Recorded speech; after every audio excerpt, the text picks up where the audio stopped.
Karji, the question that I wanted to ask was because we are on the cusp of the 76th Republic Day of India tomorrow. So, on Yes. this occasion, I wanted to ask you about the idea of India.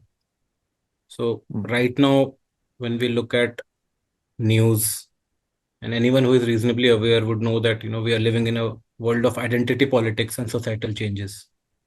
And everyone you talk to, they have their own idea of India based on what side of political spectrum they are on, and so on.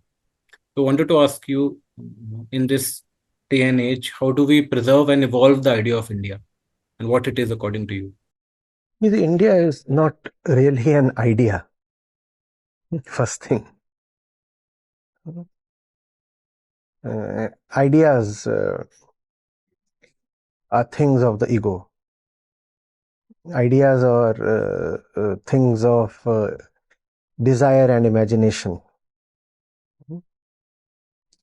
Behind every idea is an ideator, and the ideator is looking to get something for himself via the idea.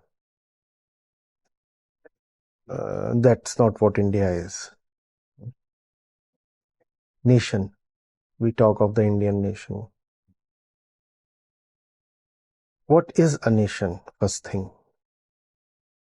Hmm? Basics, fundamentals. What is a nation? A nation is a set of people. It could be a very large set of people. It could be 1 billion people. It could be 5 billion people. The number doesn't matter. It's a set of people who are together on some ground. Do you get this? Ji. Who are united on some basis. Some basis.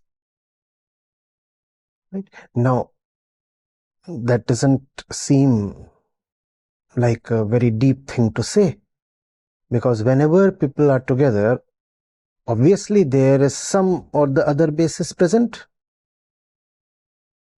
right?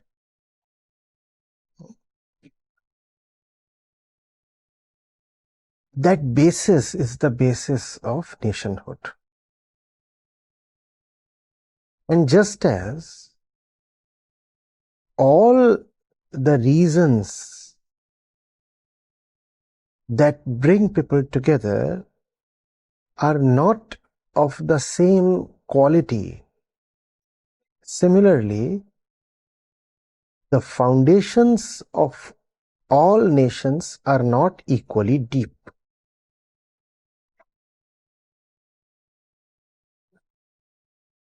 How deep is the foundation of a nation depends on the depth of what keeps those people together,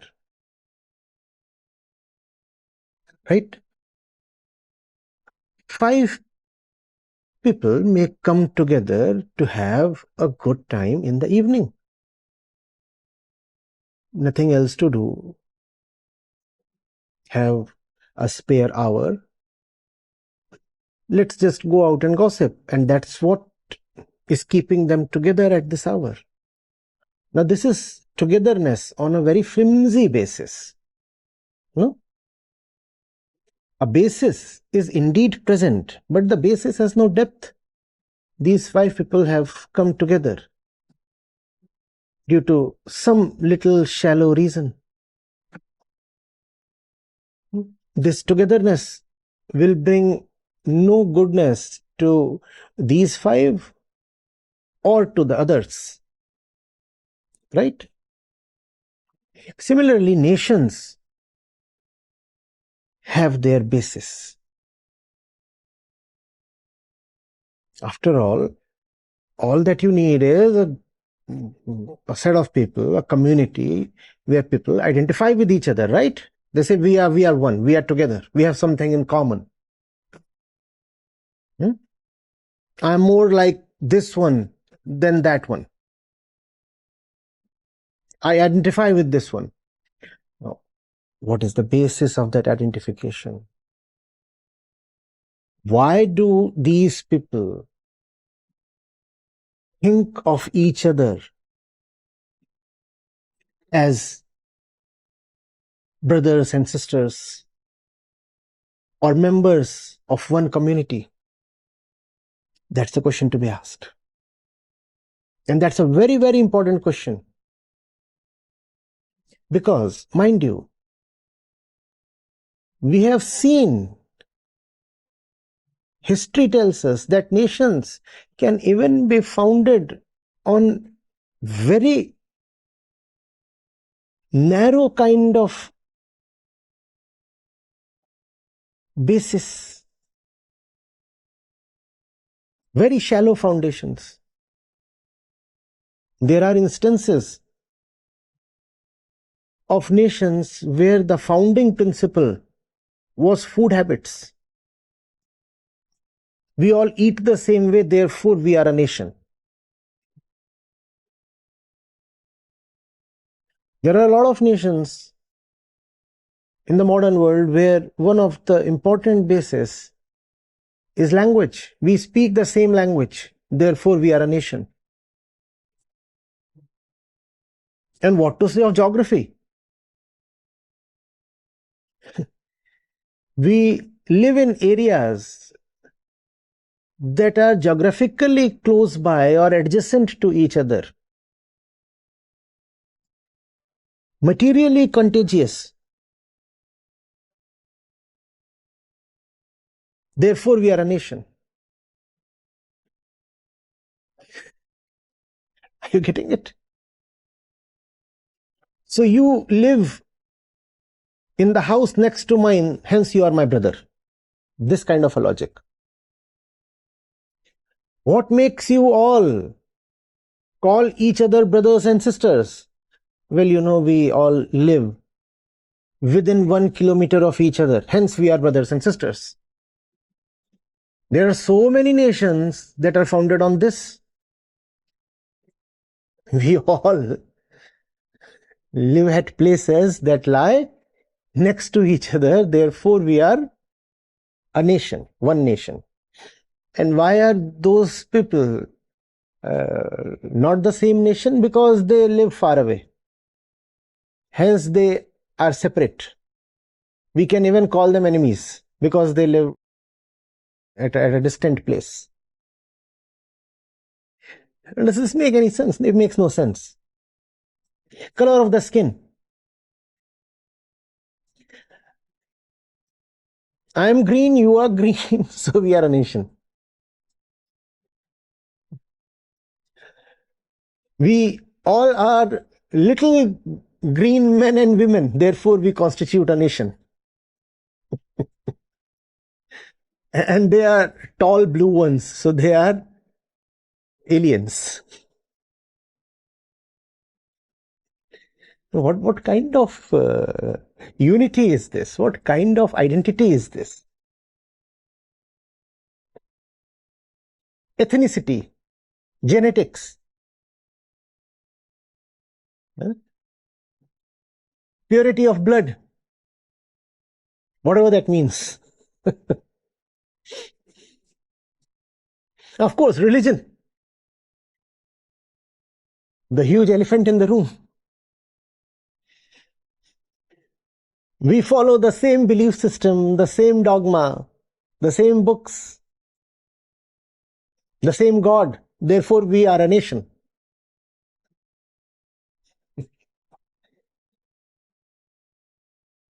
Are you getting it? So mostly nations are founded on such things. We follow the same tradition, hence we are a nation. You look at the seven of us, we believe in the same superstitions, therefore we are a nation.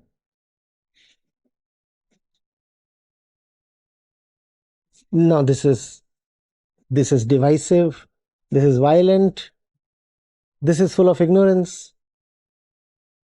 This leads to suffering for one and all. Fortunately,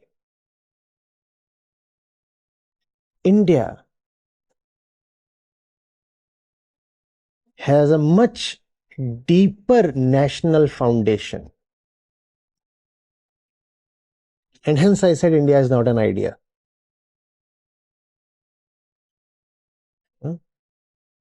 What is the foundation? India was wise enough to realize that anything coming from the human mind is going to be limited. That's what India did. Went into itself. When the entire world was taking an outward direction, India went into itself. And going within it, realized the limits within, the pettiness within, the constraints within, the darkness within, the ideator within, the one who keeps coming up with these smart ideas. How stupid is that ideator? You realize only when you develop the courage to look at yourself. So India said,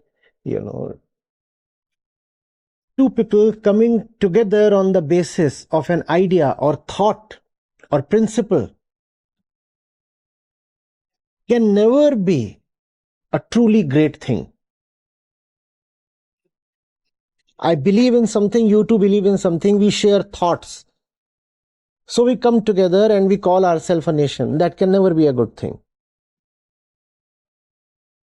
Now, once you say that, all possible principles that could become the foundation of Indian nationhood, they go out of the window because everything is mental. And what is coming from the mind would be little and divisive. I'm saying India saw that. So what did India then put above all nationalistic principles? India said, ruthless inquiry into the self. We will not stand for a principle. We will stand for a detached investigation into all principles. We will not stand for a dogma. We will stand for freedom from all dogmas.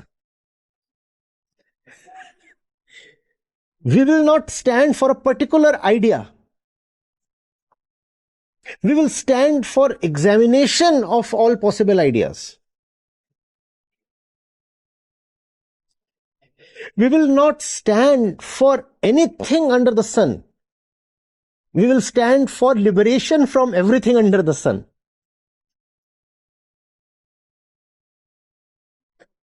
We will not stand for any product of the mind. We will stand for freedom from the tyranny of the mind. Are you getting it? This is the foundation of the Indian nation. This is what India stands for.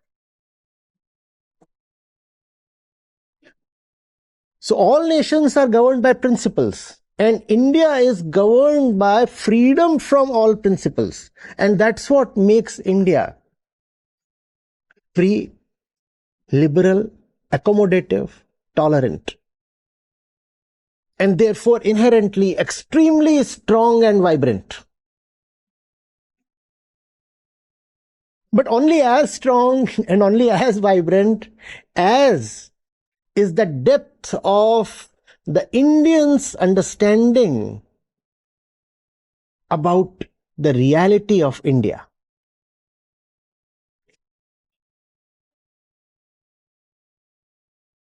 What I'm talking of is in some sense a utopia. You go to most people and they will say, this is this particular ideal that governs India. Or these principles that are at the foundation of India. No. India is an ever existing quest to rise higher, never stopping at any principle. Yes, this movement, some principle might look good. Socialism looks good. But I'm not stopping here. I'm not turning it into, into a dogma. I'm not turning it into a belief system. I'll keep striving for something yet higher. That is India. The upward glance. Like innocent child looking at the sky.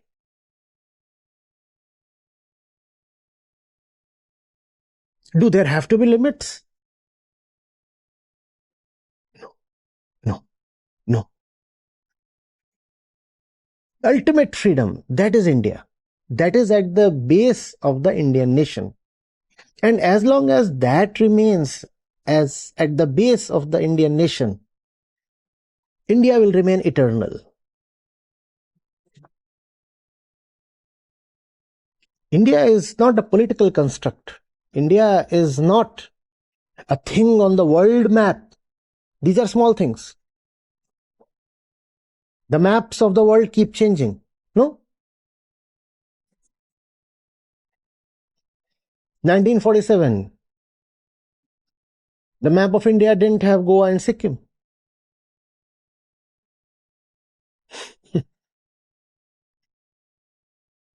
Pre-1947, British India included Peshawar and Dhaka.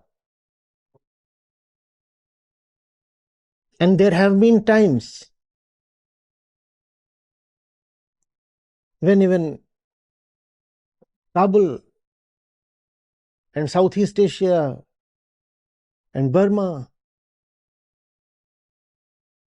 politically, they were integrated into India. All that is the flow of time. India stands for the timeless.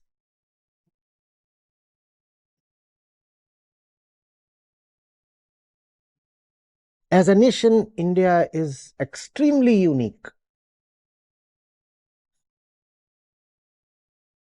All nations have a principle to govern them.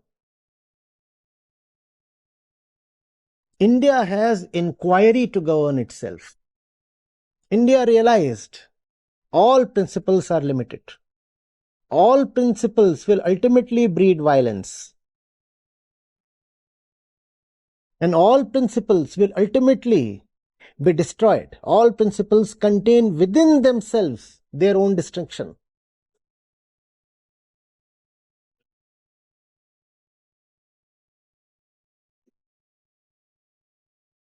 The typical dialectics, you have a principle and some opposing principle will come up. And then you will have something else. And if you are invested too heavily in the principle, you will have heartbreak and you will suffer.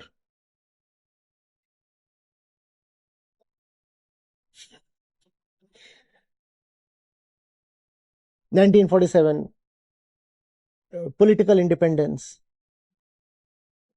East Pakistan, West Pakistan. And they said the basis of our nationhood is religion. They say we are a nation. Why? Because we are all Muslims. So even though the two wings, East and West Pakistan, are separated by thousands of miles of Indian territory, yet we are one united nation, Pakistan. Did that last? Can that last? Can that last? You had Muslims here, you had Muslims there in East and in West. The ones in West didn't give much importance to the fact that the ones in East were fellow Muslims.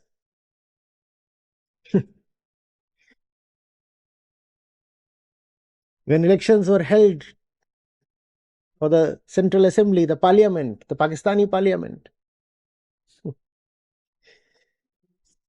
And Mujib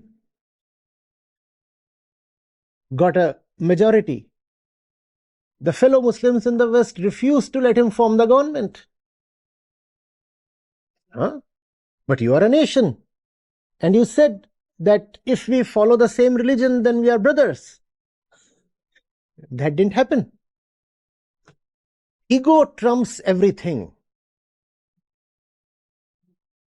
Ego does not care for any principle. All principles are for the ego. No principle is bigger than the ego. Whenever there will be a clash between the ego and even the most elevated, most sublime, most refined of principles, the ego will win. And how violently did it win?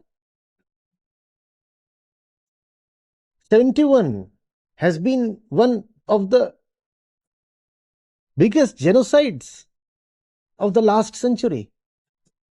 Obviously, we know of the Holocaust, but what happened in Bangladesh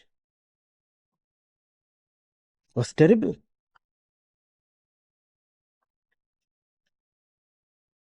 It's not just that the Hindus there were butchered. Muslims were slaughtering Muslims. That kind of basis of nationhood does not hold. We are a nation because we are one religion. That's what Jinnah came up with, no? Hindus and Muslims are two nations. No, sir.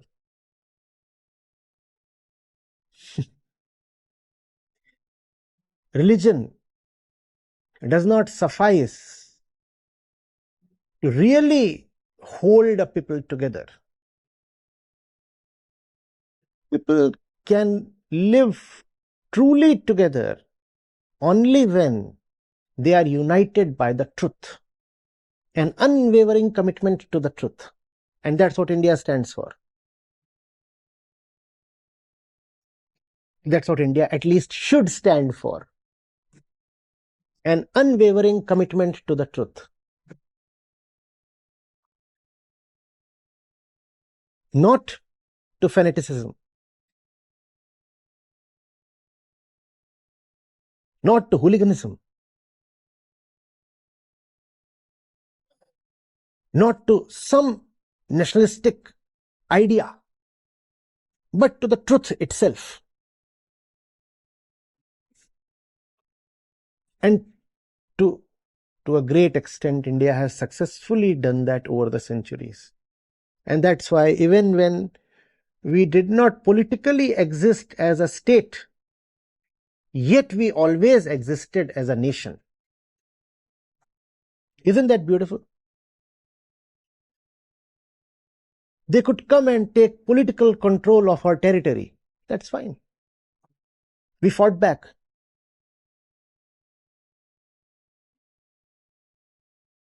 But would have been much worse had we allowed them to take control of our insides. The foundation of India is freedom itself. We do not want to be dominated on the outside, but much more than the outside, it is extremely unacceptable that somebody dominates us within. I do not allow even myself to dominate me within. My interiors are a space so clean, I do not allow even myself to step there. How will I allow anybody else to intrude? That is India. To a lot of people, this would be obtruse.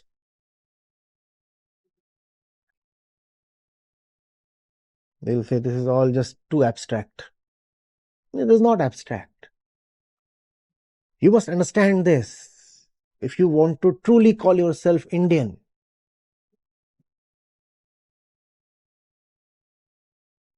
India is the I that wants to understand. I want to know. I don't want to dream. I want to know. That's what India is.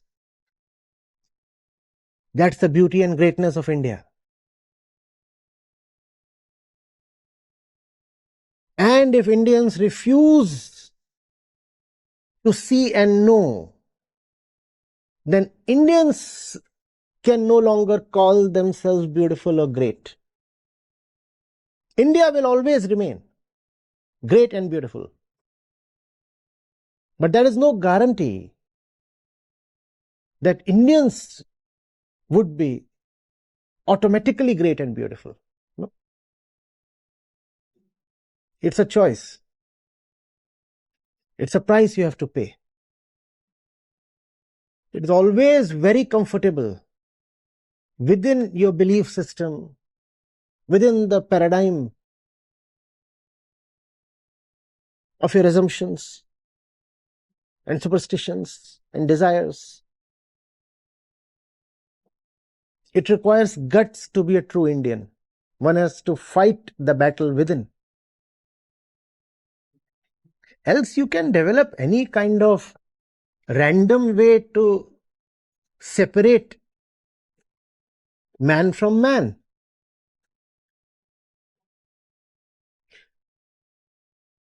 You have lived in campus hostel, haven't you? Yeah, two campus Two hostels. campus hostels. So have I. Now you enter the campus as a fresher and you are allotted a particular hostel. And the allotment is often quite random.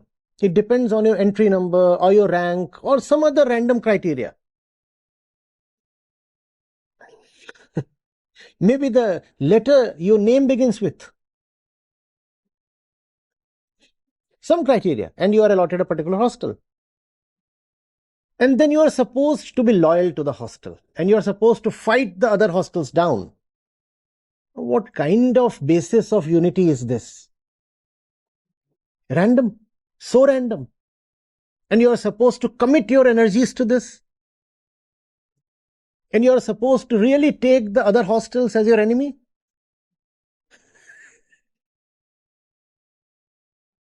Did that happen at ID Bombay? That was one of the first things that happens in first year. Same at IT Delhi. Just that, obviously, we all knew it was for fun. But then some of us did take it way too seriously.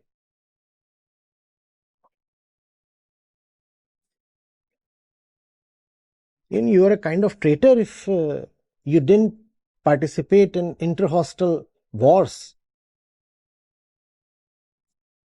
There were instances in which people were actually beaten up.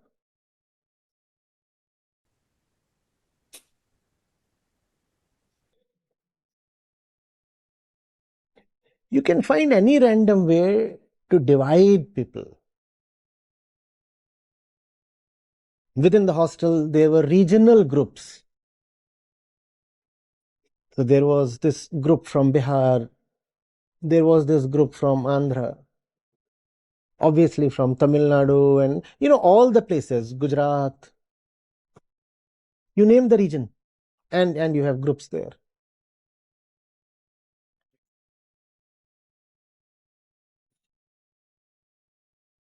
You didn't even have to have an entire state. We had a Lucknow gang.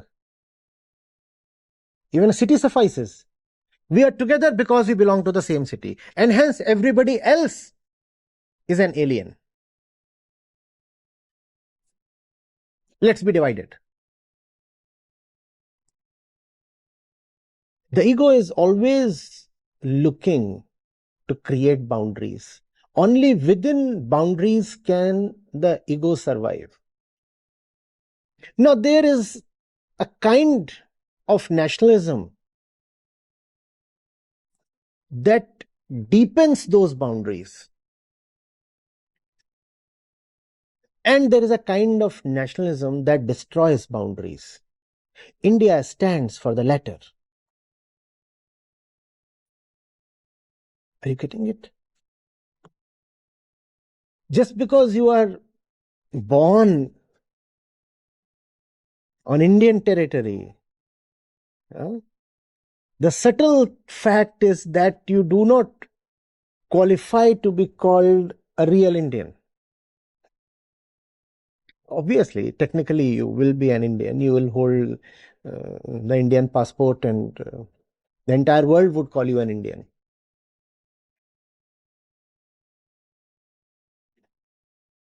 But you do not become an Indian by your place of birth. You become an Indian by your heart. Do you value freedom? Do you have love for the truth? Can you lay down your life for something beyond yourself? If yes, then you are an Indian. If no, then you are just an Indian in name. The kind of Indians who think Indianness lies in cheering for the cricket team.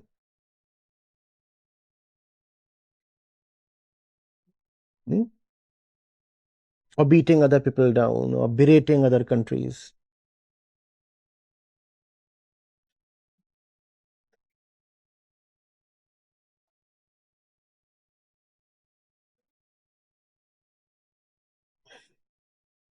And avoiding to pay taxes while doing all that.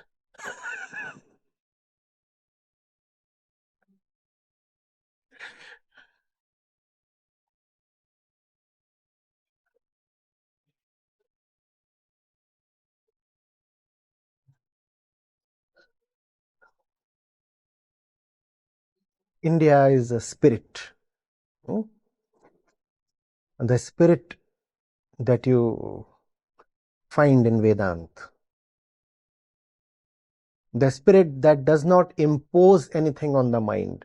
A spirit that just asks. Asks. The spirit that says, I want to know. It does not say, I already know. It does not say, my beliefs are correct. It says, no, I'm prepared to question everything.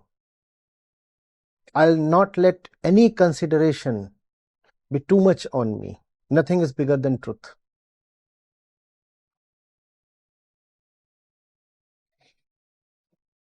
And that's why you see India knows love. Because true love can only be towards the truth. All else is just attraction born of desire. Because India respected, and I hope it still does, the truth. Hence, India has known love. A love beyond territory.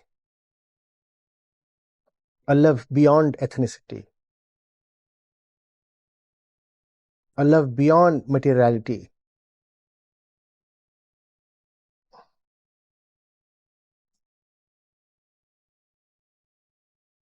The true Indian would be a fighter and a lover.